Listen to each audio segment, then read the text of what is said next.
Today we're going to strip some different types of cables and cords. I'll show you a few little techniques and tips that will help stop damaged conductors, and we ensure we get a good job. I'll just run through a few handy tips when stripping back a flexible cord. What I recommend not to do is use your pliers to try and take off the outer sheathing. If I can do that.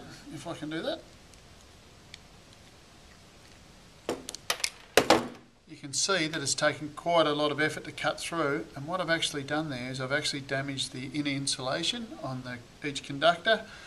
I don't know if you're able to pick that up on the camera or not, but it's actually, you can see bare copper there, and there's the active and the earth both together, and both got bare copper on them. Much better technique is to actually use a knife and just slowly take a little bit off at a time until you actually see the top of the conductors, and then you know you won't damage the conductor. So I'll just take a little bit there, just work my way around slowly.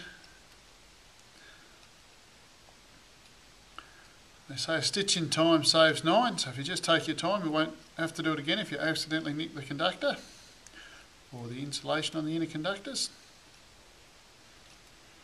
I'll just work my way around. Okay, so what I've been able to do there is I've been able to strip off the outer insulation without damaging the conductors. Likewise, when you're working on the inner conductors, if you use your pliers, especially on flexible cord, because the cables are so fine, or the conductors I should say are so fine, if I strip back a little bit extra, you can see that I've actually, I don't know if you can pick it up, but I've actually broken a couple of the strands inside, or the conductors inside. So that's why, again, the best technique is just get a sharp knife and just take your time, slowly work your way around the conductor. Be careful not to cut in too deep so you don't hit the copper conductors, and you're only cutting the outside insulation. Now if I pop that off, what I can do, I'll go back a little bit further so you'll see if there's any that I've broken. Just again, slowly work my way around.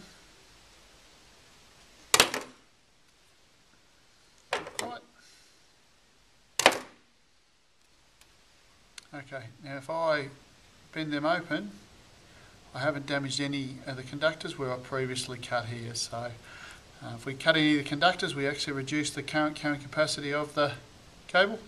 So that's a good connection there, or good stripping back there. Now again, we'll strip back a bit of TPS cable. So all I do is I just mark the outer sheathing. I don't go all the way through. One technique I use, I just break the TPS sheathing and tear it back to where the score mark was, or the dent in the outer insulation was.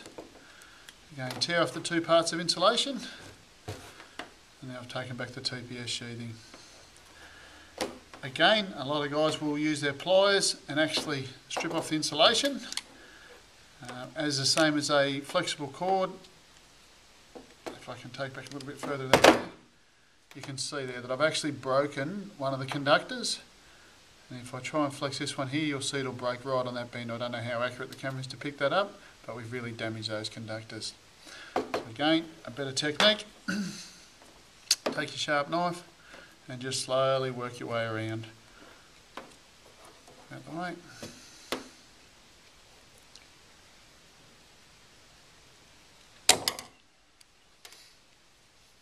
So once I strip them back, I haven't damaged any of the conductors.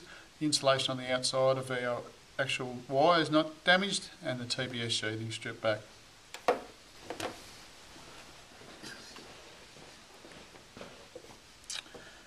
Now we'll strip back a bit of TPS. This is TPI, thermoplastic insulated cable. Again, I'll use the knife technique where I just slowly take back a little bit of the outer insulation as I go through. This is the TPS sheathing. And I'll just work my way around slowly again.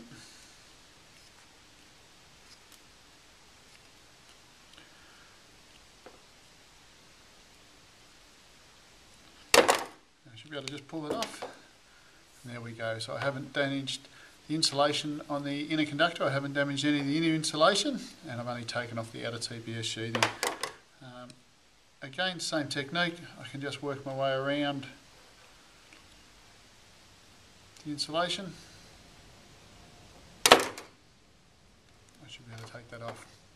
So I haven't damaged any of the insulation on the inner conductor, and I haven't damaged any of the strands of copper, so that should be a good connection.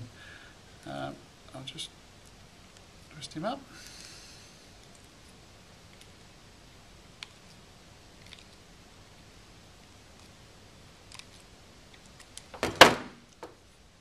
Now we have a bit of TPI cable ready to do the connections on.